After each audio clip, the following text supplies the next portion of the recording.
Peace to you, peace to me. Let us build a strong mutual trust. Ooh, Auchi, my papa's land. Auchi is known for criminals. Auchi, the land of hospitality. Peace is our guide. Our farms are in the hands of criminals. Our forest full of kidnappers. We are no slaves in our papa's land. No to ransom payment. Auchi is no home for criminals. We say no to ritualists. Hello everyone, we are live in Auchi and we are here for the Security Summit 2025. We all know how insecurity has engulfed our lives and how security plays an important role in our daily lives, ranging from how we communicate with people, how we do business with others, and how we interact with people who are not even from the same region with us. That's why we are here to talk about how security is important to each and every one of us and how best it is to thrive in a society where security has become the order of the day. Join us as we talk about towards an effective security architecture for Auchi Sacred Kingdom. And this is brought to you live at Column Radio in collaboration with the Otaru in Council. We want you to be part of this program. Do join us and we'll be right back. Okay, good morning, distinguished listeners. My name is Dr. Nasiru Ikaro. Today, the 12th of April 2025, is Security Day for Auchi Sacred Kingdom. We are here to rub minds and brainstorm about the insecurity situation, not just in Auchi Kingdom, but also in the entire Afema land.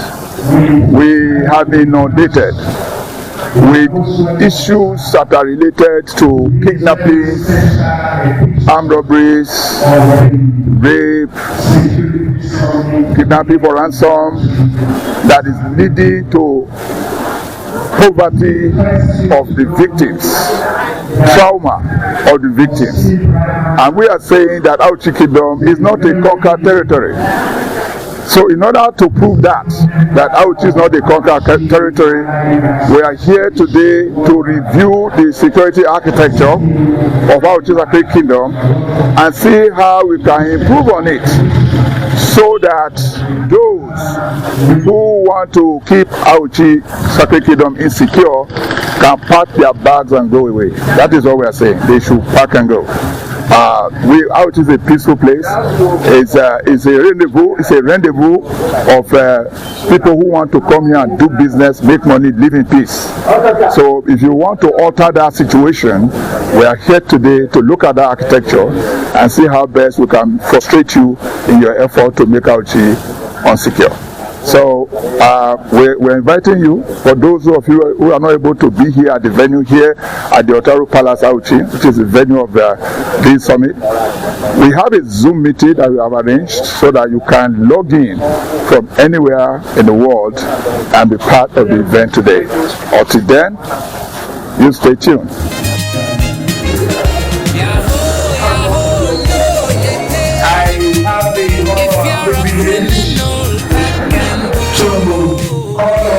Chief of Auchi Sacred Kingdom, who is also the Waziri of Auchi, Professor Zakaria Hussein, for opening prayers. We pray that God will continue to assist the government, assist all the security agencies, assist all of us to secure this country, to abandon things that will destroy this country. If Nigeria is not secure, we are in trouble. It will affect all of us. We pray that God will enable us to deliberate on these issues and come out with something very useful, something practicable the day, all of us will be happy, and Auchi and the whole nation will be happy, and will have more fun to thank Almighty Allah. ربنا ظلمنا انفسنا ولا تغفر لنا وترحمنا لنكونن من الخاسرين. ربنا آتنا في الدنيا حسنة وفي الآخرة حسنة وقنا عذاب النار. ربنا تقبل منا إنك أنت السميع العليم. الفاتحة. بسم الله الرحمن الرحيم. الحمد لله رب العالمين. الرحمن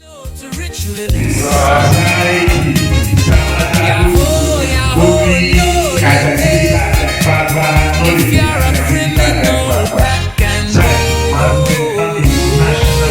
We don't want more wars. We are fearless, peace-loving soldiers. Do not provoke us. No man can deny me my peace. Peace is my right. We are no slaves in our papa's land. No to ransom payment. Auchi is no home for criminals. We say no to ritualists. The chairman of this occasion, His Royal Highness Alhaji H.A. or A.H. Mama, ably represented here by the Dad of Auchi, Prince H.M. Mama. The distinguished members of the Otarian Council, the other traditional rulers here present, the distinguished invited guests for this all-important security summit, the security agencies here represented, the press, ladies and gentlemen. On behalf of the Kalam Radio family and the Otaru Council, I welcome all the participants here present and to express deep appreciation for honoring the invitation for this event.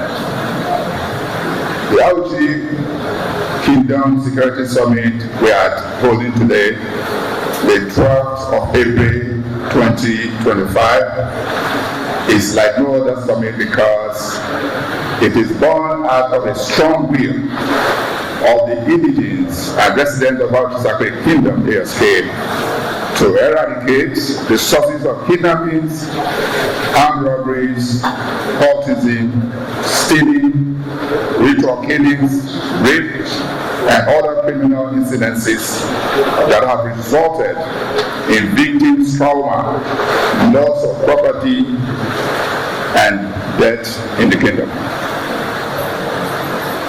Special thanks goes to Dr. Mustafa Mohamed, who is bereaved today. He lost his junior brother, a great shock to Auchi Sacred Kingdom, Tony Leki. The Galatian of Auchi Kingdom and his Mama Jima Ikaro were the financiers, they gave us financial support to make this event possible. The staff of Kalam Radio and the staff of Otaru Council worked tirelessly to put the components of this summit in place, and other efforts are highly appreciated.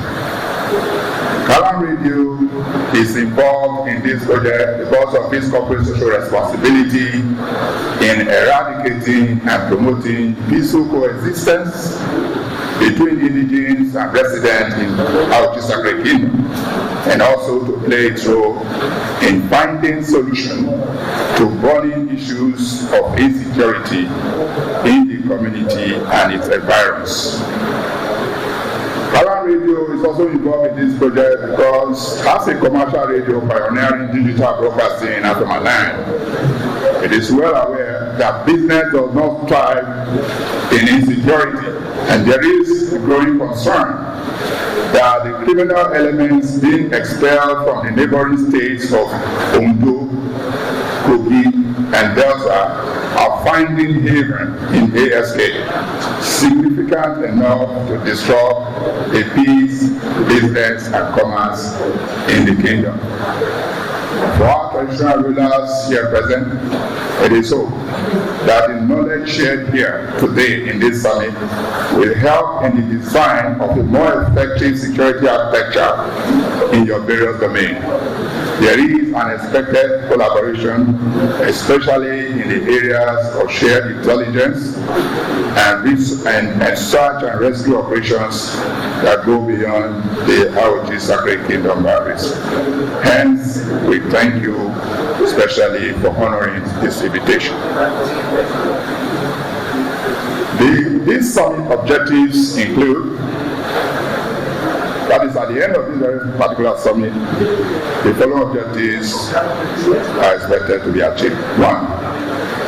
Identification of all the causes or sources of insecurity in Auchi Sacred Kingdom. Agreement on the best and effective security architecture that will solve the problems and implementation strategy for that architecture. Assignment of roles and responsibilities, adoption of monitoring and evaluation methods, and we also hope to start the fundraising process with a target of 100 million naira in the first instance for the implementation of this strategy. In setting the tone of the presentations and discussions at this summit today, there is the need to identify the causes of insecurity in Nigeria as a nation and how that relates to the problems we now face in Auchi Sacred Kingdom. Some of the identified causes of insecurity include unemployment, because according to the statistics, 1/10 of young Nigerians is officially unemployed. Another statistic provided by National Bureau of Statistics 2024 showed that the unemployment rate in the country has risen to 34%. Second point is corruption. We have very weak laws against corruption in Nigeria. Transparency International placed Nigeria in the 146th position out of 180 countries in the Corruption Perception Index. We're scoring 26 out of 100. Unfortunately, corruption has now become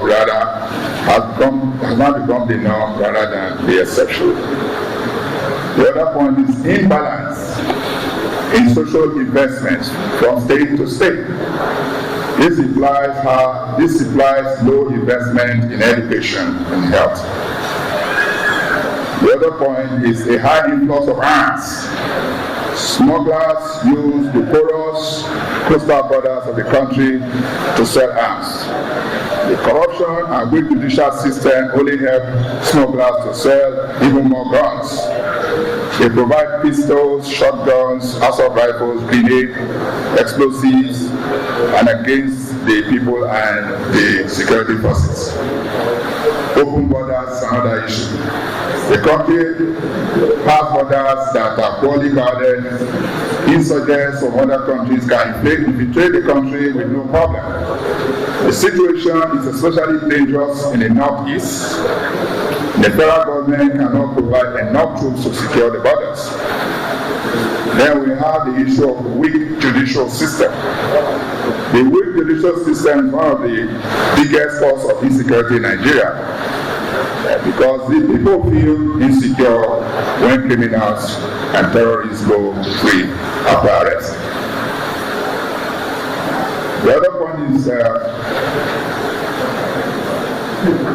narcotics. Okay, narcotics trafficking is one of the causes of insecurity in Nigeria, and abuse of narcotics leads to committing of crimes. There is slavery and human trafficking. The War Free Foundation of Global Slavery report that about 875,500 citizens in Nigeria are trapped in human trafficking. For instance, women in the country are trafficked into migrating to other regions with the hope of finding good jobs, but are forced to sell their bodies for money instead of promised jobs.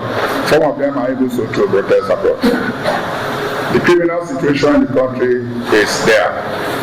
For the last few years, citizens have been victims of robbery, which sometimes happen in daylight. Organized criminal gangs take over the streets of the country. People do not feel safe, and when walking on the road, corrupt government officials cannot provide help to Nigerians to fight these criminals.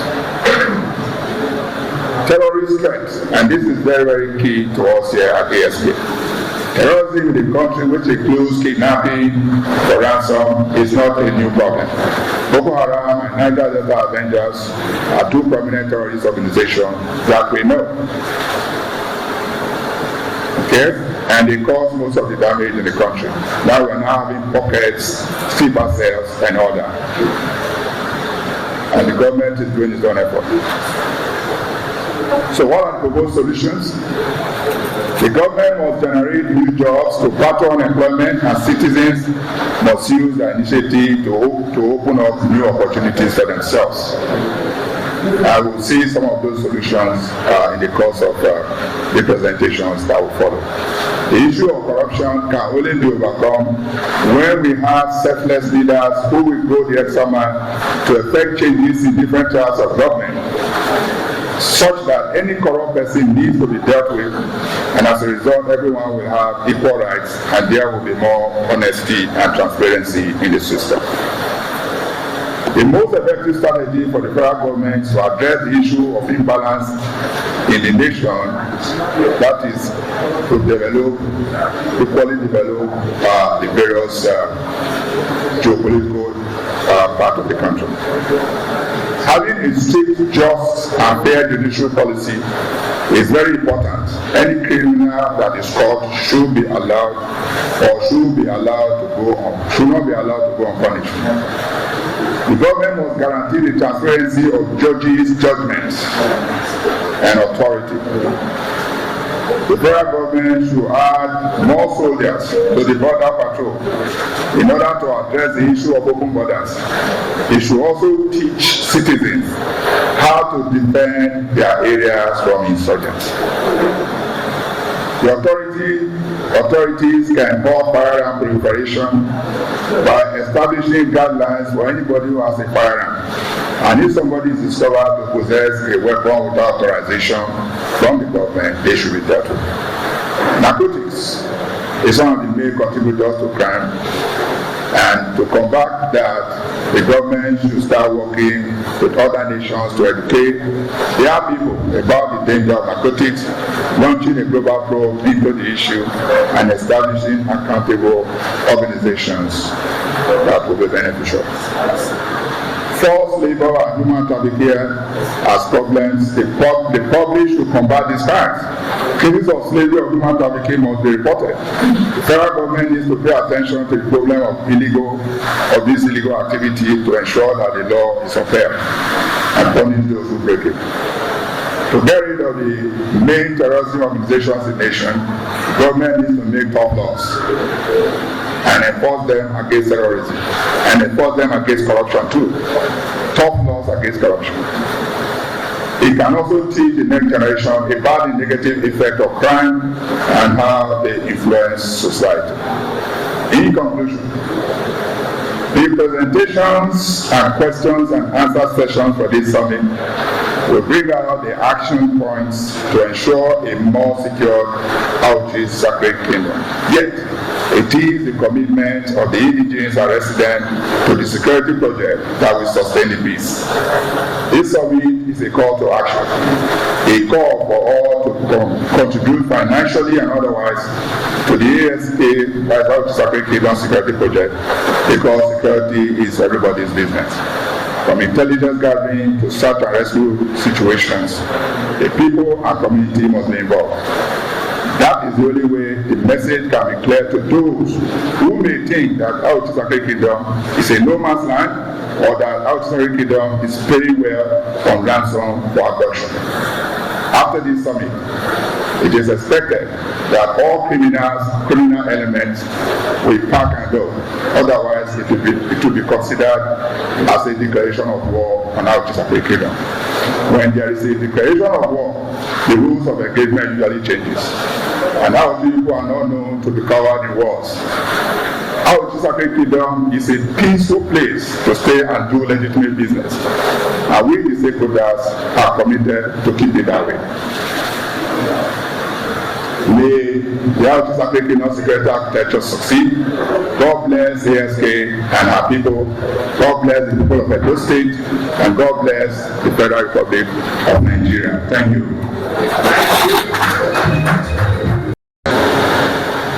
I'm Mohammed Mukhtar, the Pioneer Director of the Center for Innovation and Skill Acquisition, Auchi Polytechnic, Auchi. It's been summit. Quite hard to say about general security matters, but I think my perspective to the discussion will be looking at private security challenges. This stems from poverty, lack of food, and of course, inability to create wealth. We attempt to ensure that this aspect is dealt with. The federal government has come up with a framework referred to the Nigeria National Skill Qualification Framework, NSQF, to create programs and procedures for assessment of competencies of youths that have been able to acquire skill, either formally or informally, to recognize these skills for the purpose of adequate remuneration, employment, and of course self-employment. It is the pursuit of this policy framework that we put in place by the federal government that the Polytechnic created the center, and they are referred to as Center for Innovation and Skill Acquisition. I am the Pioneer Director of this center, and we have commenced training since 2024 training year. And this year is the second year of training, and the entire students of the Polytechnic have been introduced to the training. What does this training actually look about? The training is aimed at ensuring that graduates of polytechnics these days do not only just acquire diplomas, but they should also go home with a skill. And this skill is certified in line with the framework. And I'm very happy to inform that the Nigeria Skill Qualification Framework was inducted into the Global Skill Qualification System in 2024, which does means a holder of a Nigeria Skill Qualification is recognized in other class internationally. It therefore means that the Nigerian Skill Qualification, commonly referred to as NSQ, is equivalent to NVQ of the United Kingdom, the whole of Europe, and of course, the United States of America. It implies that if you hold a Nigerian Skill Qualification, and there is a reason for you to find yourself in another country like the United States of America, there is no need for conversion. Rather, you will be taken into engagement on the face of your document. The most important aspect of this document we refer to, which we have created the platform for training and issuance, is that it creates opportunity for holders to apply for jobs directly from anywhere in the world. Unlike our conventional diplomas, ND and HND, if you try to go for electrical engineering diploma holders, job vacancies elsewhere, you cannot find any. Because these diplomas do not have a recognition in employment in real terms. But if you have a level 2 of the skill qualification and you seek a job employment in UK, just Google, you will see where the jobs are available. What it simply means is that it is a new window for our youth to exploit in order to be more opportune to seek employment both home and abroad. And that is why we are bringing this information to everyone here present to take it home, to let the youth at home know that there is a new window that is open to both students and non-students, to acquire qualifications that will give them ultimate advantages anywhere they may find themselves. At the Polytechnic, we have specially packaged this training in 3 phases.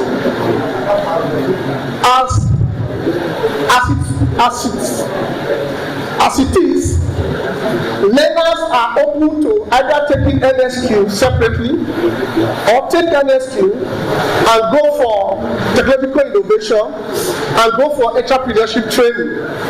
A combination of these 3 open you to opportunity to access funds to establish your own cottage industry. But most people are not aware of this opportunity right there in the Polytechnic. Just because students do not see the benefits. Although we are creating awareness by the day, we are talking to people within the Polytechnic, within and outside the Polytechnic, to have this understanding to take advantage of this new program. So the NSQ program, it creates immediate employment. That is why it's almost an immediate solution to private security challenges.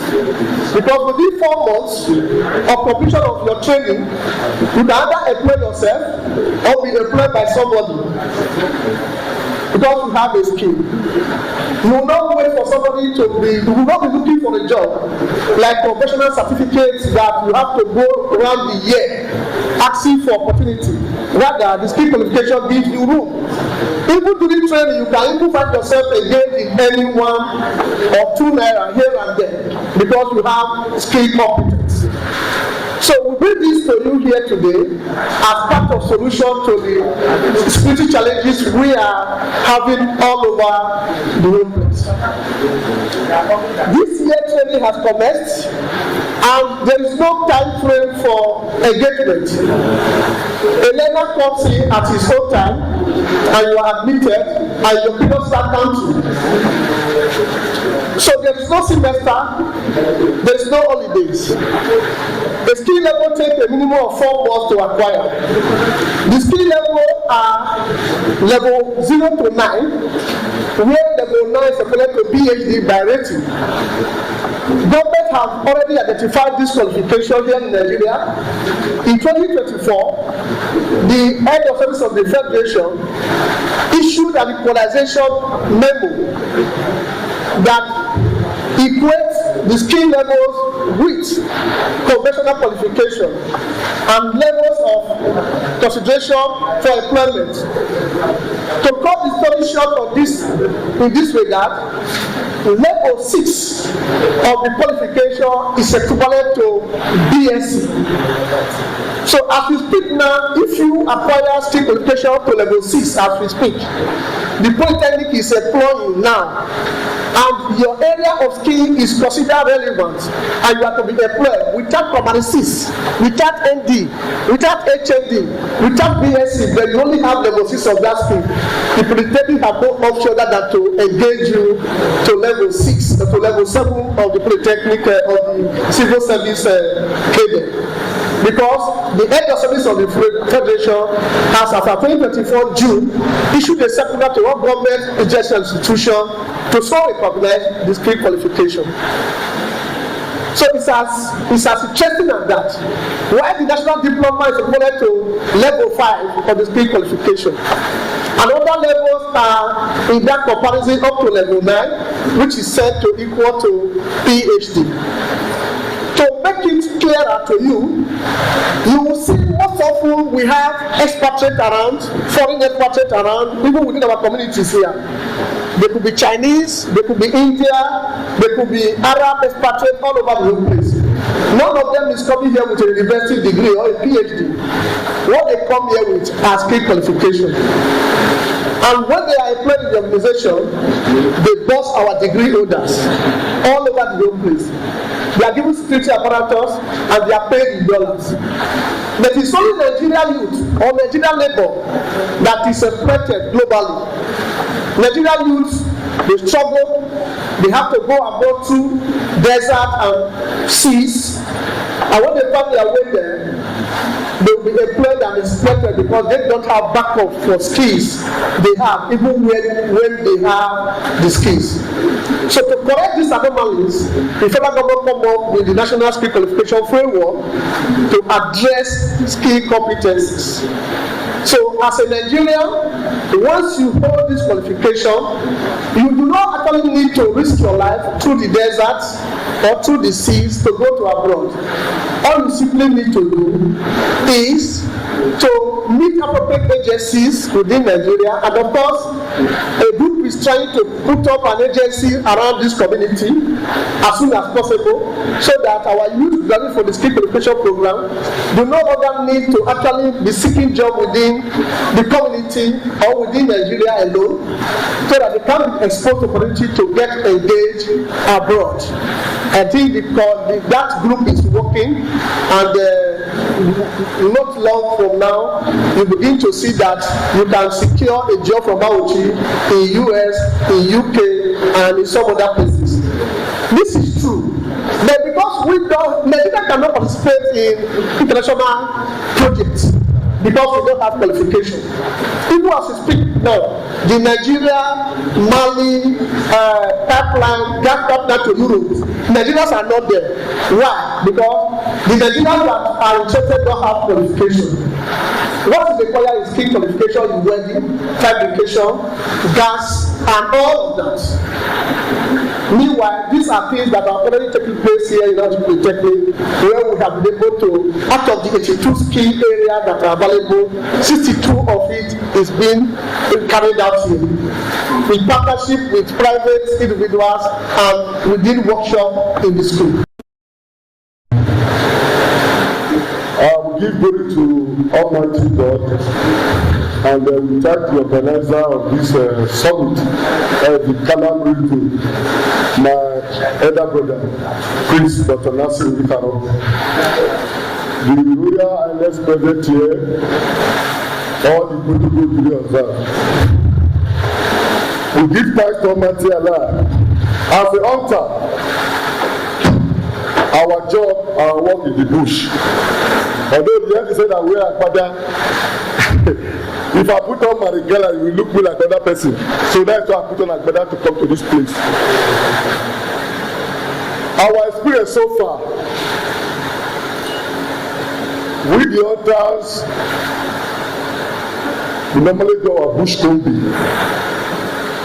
We are alhamdulillah that we said that I'm part of the few people who introduce the local bush combi in this area for West Local Government and a donut in general. Our experience so far, we are not on payroll. Our work is voluntary work. We volunteer ourselves to guide our community. Because they used to say security from everybody. But we have many problems. Now you can tell people, I said that the government and the problem of security in Nigeria and in everywhere. Why is this? If the government want to set up a security, they really need to put it in a political way. We, the local security, they didn't recognize us. Even I myself, I put up a letter sent to the governor of Edo State. He don't recognize the letter. But we have given appointment to people that don't even know anything about the local security. So, I will talk about our needs because we volunteer ourselves to do the work. I've led many bush combi. I've led some soldiers, police, and mobos.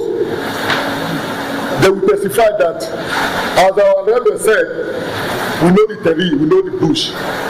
As an hunter, as I stand there, I will enter bush from Auchi, I will go out from English, I will not enter road. I will not go to the main road. I will enter from bush to Agbede, I will not go to the main road. But nowadays, the Fulani herdsmen, they now know the bush more than us. So what happened recently? One of my hunters, he went to hunt. He was chasing a bush pig. He met with about 50 kidnappers. 8 that with AK-47 knew her with double magazine. He called me, said, Chairman, I cannot move forward, I cannot move back. And I ran to the DPO and said, that's happened.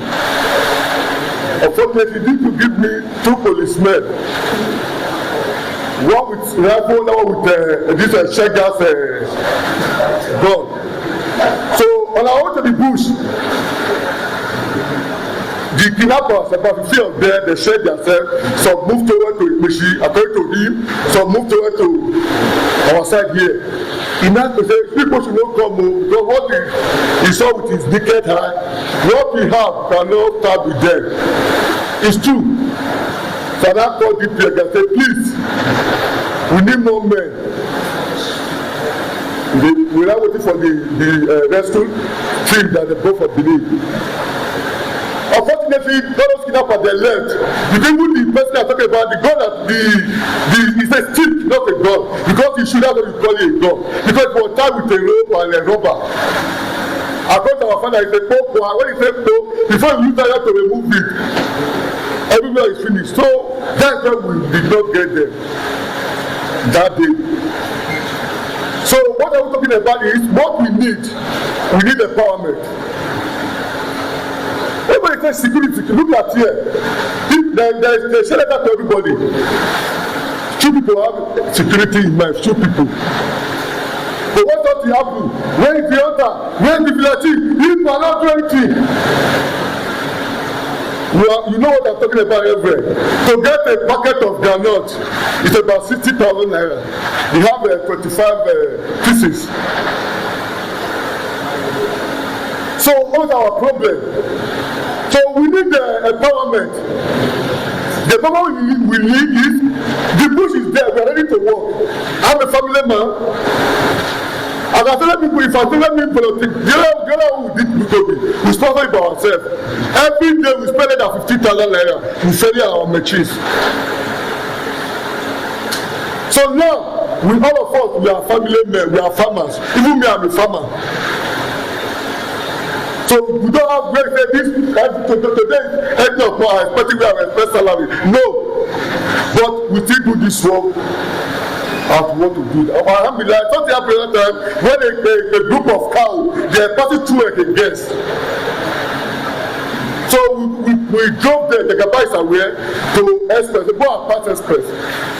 You know what happened later? They like invite me to area command. They say yesterday about 8 cows were missing.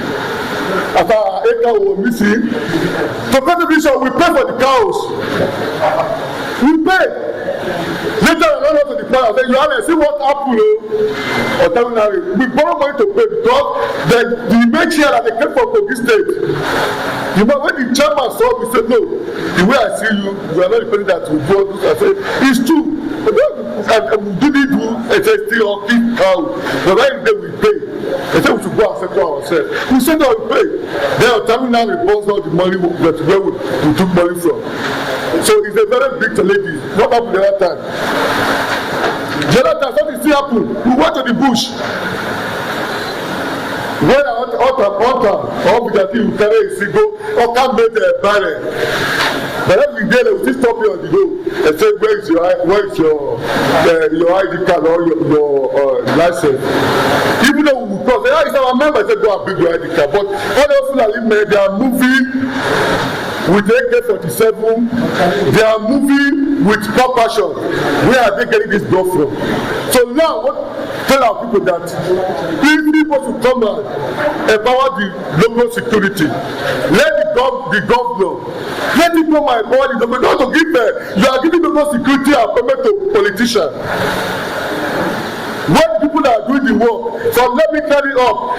If the governor of Edo State, let them go back to the way of Oshomole. Because when Oshomole was a governor, he go to the palace, all the palace in Edo North. Yes. He said the palace give us 20 volunteers. We put that in payroll. Like what the Auchi did. If they were working, if you work, they will mark you. Today you present. If you really come to duty, they will mark you absent. By the end of the month, if they pay that 25 people, they will took the job in the payroll. They will took 10,000 naira. They know that they are not payroll. They will still give them 10,000 naira. If you really make the whole month, they will deduct your salary. That work will move it. The work will move it because you know by the end of the day I'm expecting 10,000 naira or I'm expecting 5,000 naira. Depends on your performance. But today, I want to do the massacre. I want to tell you with the barrack. The money that I get from my children's school fees, I spend them in that place. Nothing come out from it. So that's why Allah said that even though God today, the government say, come and go, I will not go.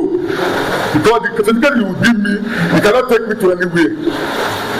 So let the government, let them fall back to the traditional rulers. Thank you. So I will not my comment. Thank you. Yes, it's a very good recommendation that the government should not appoint politicians to the security. Recently, when I was passing through Waranke, I saw the effort of His Excellency. There are a lot of bikes back there. They should be given to traditional ruler. They know those who are doing security job, so that they will use those bikes to go and visit club parties and all the rest. I don't know whether the NDLA is still invited here. If they don't, other submissions should be invited. Because why? No atrocity you can do without toxicated. After toxicated, atrocity will not be applied. If you look at the area, the communities, all communities around here do not, you see, or they call that cannabis, I don't know. So every source you see now in the community says these drugs.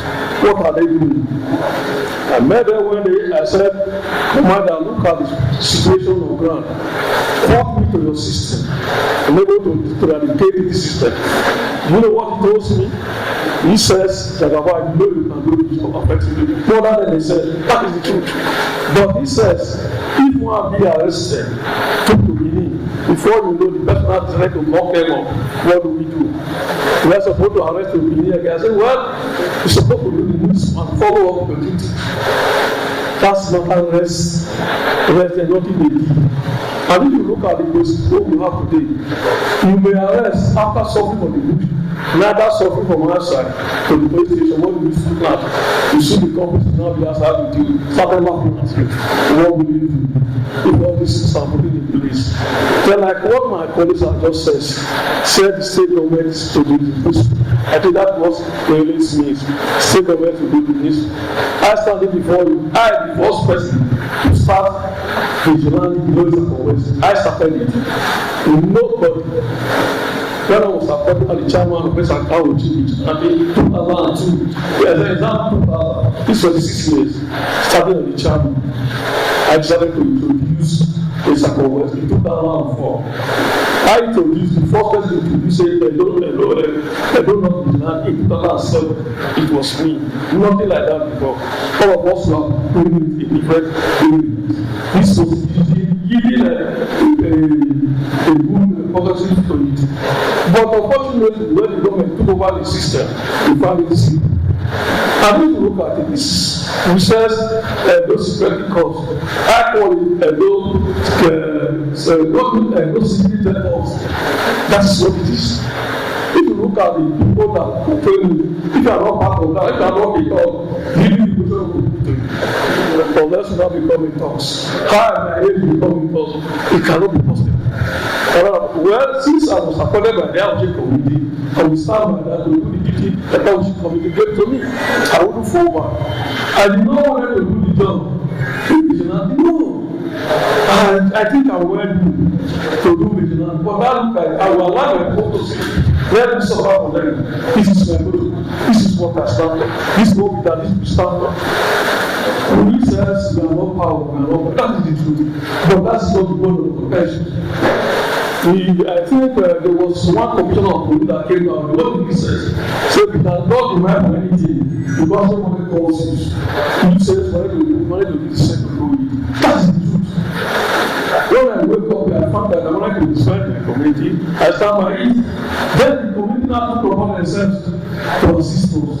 But when we not here, I thought this asset, for God to assist us the best of we can do before the other government that to put the people talking to it when it stops. And we have been to this organizer of this summit, which is my age mate. I think whatever is supposed to go higher than this, I go to the state level. Thank you very much. I recognize his age average, his Royal Highness, the Ontario Auchi, the sister agency, and distinguished guests. Then I am not found the other Assistant Superintendent of Immigration, representing the DRO, Immigration, Inter West Local Government, who is away from other engagement.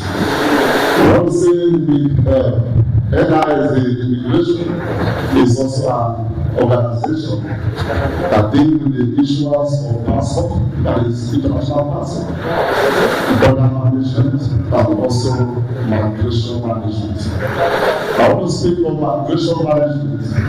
But first of all, my boss is said that it's already to work with the sister agency to achieve a good goal and to also have a good security in the West local government.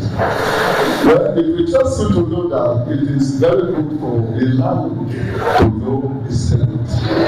Into the house, the tenant cannot just come and begin to stay in the house without you know who he is. It serves as a security threat and a reason. So also in the country, it is a crime for an alien or foreigners to come and dwell without proper documentation or proper notice. So as the foreigner, when you are coming to dwell, we need to know it is not a crime for an alien to dwell in the country, but it is a crime when you are not known. We need to know who you are. We need to know the kind of work you do. And we need to know the places. So that when something happens, we know how to go about it. You cannot just come into Auchi and begin to say, for the past few weeks, we have been getting them and we have been registering them in the name. So yes, it is very important. So we have achieved so many successes by the grace of God. Thank you very much. Thank you. Before the next Royal Highness, the Pharaoh of Auchi, other Royal Highnesses here present, members of the Ontario Council, people from the Calamari, very distinguished members of the security force, the high table on this other side. Well, honestly, we live in a time where a lot is happening, and this, I must confess, is a frantic approach to ensure that the situation is brought under control. Insecurity in our land today, that's elucidated by our brother, Dr. Nasiru. All that he has said are even what we now observe in society are all the statements. There are so many things that we need to know and understand with a view to putting our hands together to ensure that we make this situation in the Lord. Honestly, the whole country is overtaken. The whole country is overtaken. That even the government, in so many of their comments, now want to fall back to the citizens to defend themselves. And these are laws that are here and there that will not enable us to carry arms. And yet we want us to come out and fight with people that are heavily armed. These are very serious issues. But we have looked very closely. All the reasons that we have adduced in the past and even now that are the causes of insecurity, there is one very important thing that we must appreciate, and that is injustice in the system.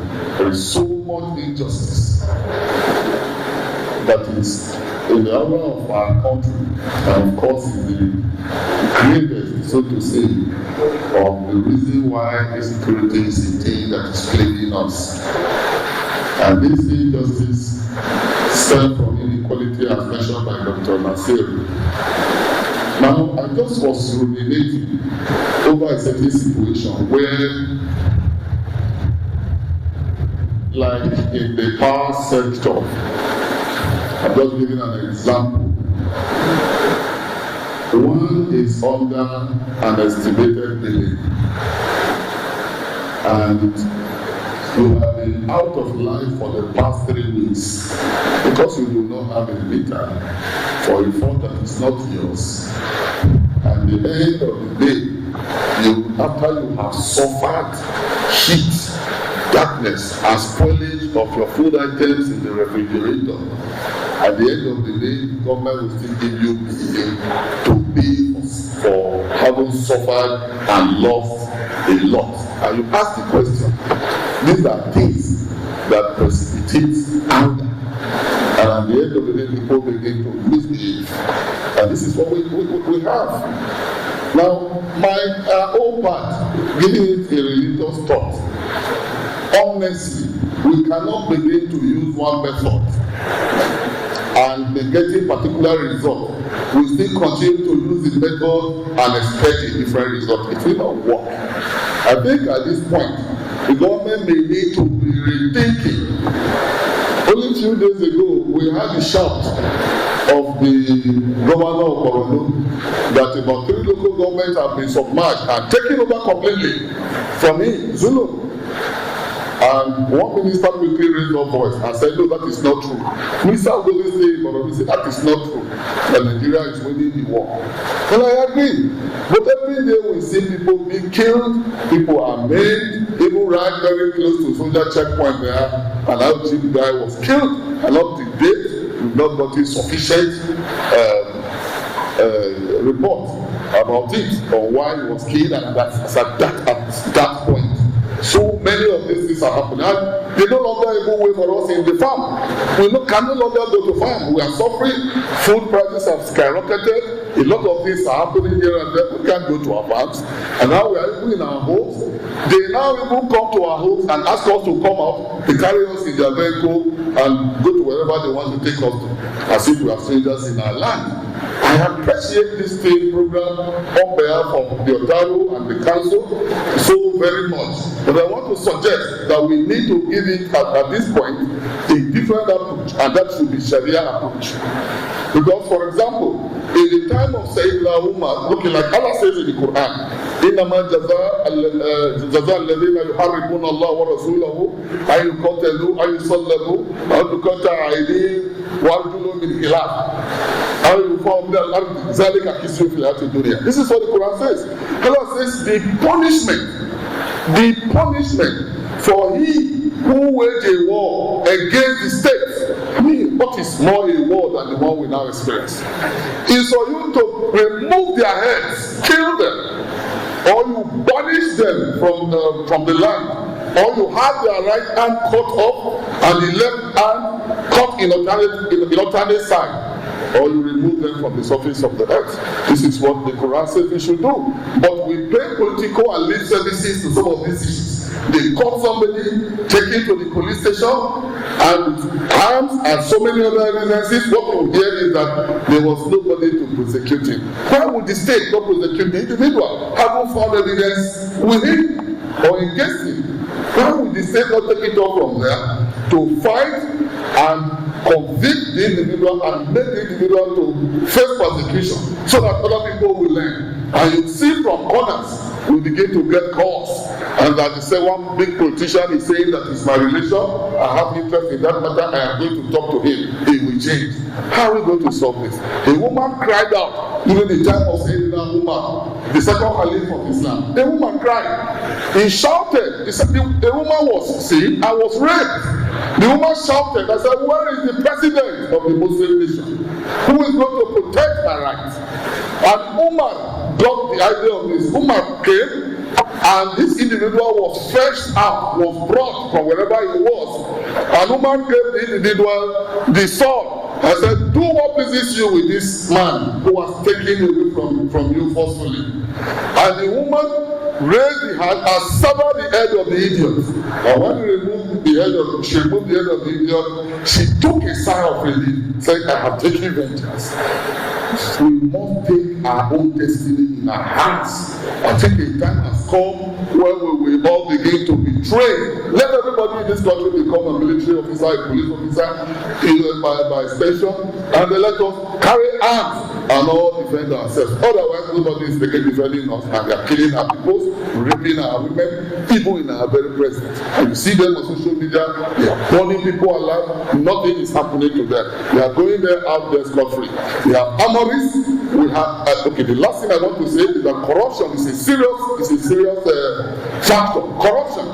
We have all our borders manned with customs and the whole of other security personnel, and yet the armories these people carry on their hands, where did they pass through to enter our country?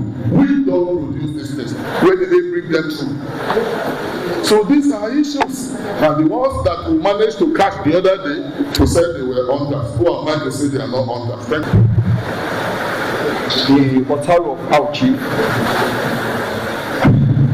ably represented.